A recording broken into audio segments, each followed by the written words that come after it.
தூத்துக்குடி சத்யா ரிசார்ட்டில் கிராமப்புற உட்கட்டமைப்பு மற்றும் பசுமை நிதி உதவிக்கான நபார்டின் ஆதரவு குறித்த பயிற்சி பட்டறை தூத்துக்குடி நாடாளுமன்ற உறுப்பினர் கனிமொழி தலைமையிலும் சமூக நலன் மற்றும் மகளிர் உரிமைத்துறை அமைச்சர் கீதா ஜீவன் முன்னிலையிலும் நடைபெற்றது.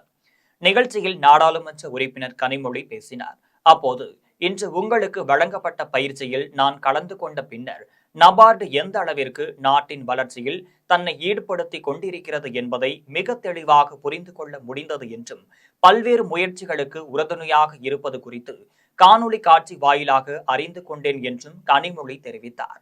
மேலும் மாவட்டத்தில் உள்ள மிகப்பெரிய நிலப்பரப்பின் காரணமாக தமிழ்நாடு முதலமைச்சர் மு.க.ஸ்டாலின் தூத்துக்குடி மாவட்டத்திற்கு அதிக அளவிலான தொழிற்சாலைகளை கொண்டு வந்தார் என்றும், நபார்டு இங்குள்ள மக்களுக்கு உறுதுணையாக இருக்க வேண்டும் என்றும் தெரிவித்த அவர், தூத்துக்குடியில் தொழிற்சாலைகள் அதிக அளவில் வருகிறது என்றும் நாடாளுமன்ற உறுப்பினர் கனிமொழி தெரிவித்துள்ளார்.